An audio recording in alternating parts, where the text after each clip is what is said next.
तो आइए दोस्तों, आज हम बात करते हैं ज्येष्ठ मास में पड़ने वाली पूर्णिमा को वट सावित्री का व्रत क्यों मनाया जाता है।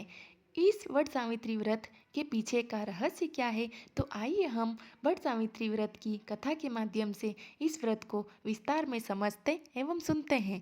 जो स्त्री किसी कारणवश इस व्रत को नहीं कर पाती है, वह भी इस वट सावित्री व्रत की कथा सुनने मात्र से ही इस व्रत का फल प्राप्त कर लेती है। तो आइए हम वट सावित्री व्रत की कथा प्रारंभ करते हैं। एक देश में एक राजा अश्वपति के यहाँ पुत्री सावित्री का जन्म हुआ था। सावित्री ने सत्यवान की कीर्ति सुनकर उनके साथ विवाह कर लिया था।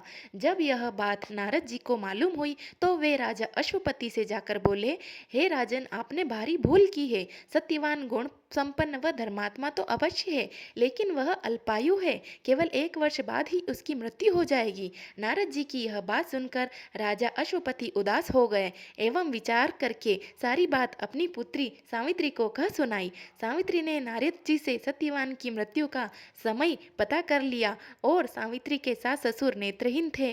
सावित्री ने ससुराल पहुंचते ही सास ससुर की सेवा करना शुरू कर दिया। उसने जब जाना कि पति की मृत्यु का समय नजदीक आ रहा है, तब सावित्री ने 3 दिन पूर्व से ही उपवास करना शुरू कर दिया। मृत्यु के दिन नित्य की भांति उस दिन भी सत्यवान लकड़ी काटने जाने लगा। तब सावित्री भी सास ससुर की आज्ञा लेकर सत्यवान के साथ चल पड़ी।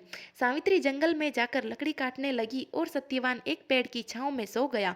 उस पेड़ के नीचे एक सांप था, उसने सत्यवान को काट लिया। सावित्री अपने पति की लाश को गोद में लेकर रोने लगी। इतने में उधर से शंकर जी व पार्वती जी निकले। सावित्री ने उनके पैर पकड़कर कहा कि आप मेरे पति को जीवित कर दो। तब उन्होंने कहा, आज बड़ पूजा की पूर्णिमा है, तू बड़ की पूजा कर तो तेरा पति जीवित हो जाएगा। तब सावित्री ने बड़ की पूजा की, बड़ के पत्तों के गहने बनाकर पहने। तब धर्मराज के दूत सावित्री के पति को ले जाने के लिए आए।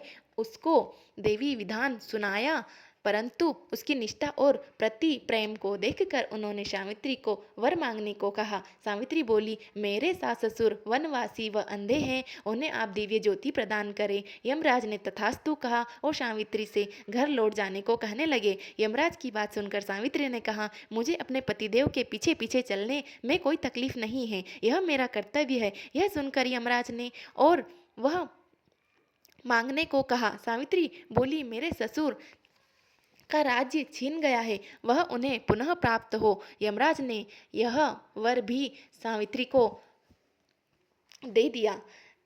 सावित्री को लौट जाने को कहा, परंतु सावित्री ने पीछा नहीं छोड़ा। तब यमराज ने तीसरा वर मांगने को कहा। हे सावित्री, पुत्रवती होने का वरदान मांग लिया।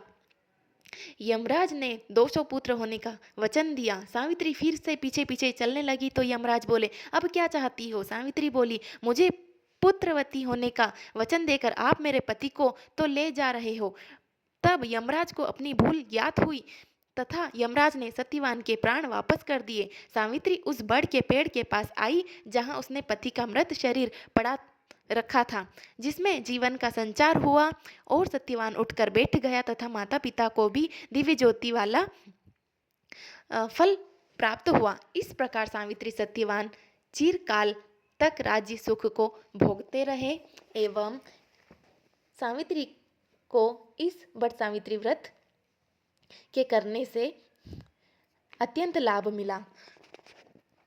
जो स्त्री इस व्रत को करती है, वह अपने पति की दीर्घायु को प्राप्त करती है एवं सुखी जीवन को प्राप्त करती है। तो यह हमारी वट सावित्री व्रत कथा संपन्न हुई। भगवान शिव ने जिस प्रकार सावित्री की मनोकामना पूर्ण की, उसी प्रकार प्रत्येक स्त्री की मनोकामना भगवान शिव अवश्य पूरी करें।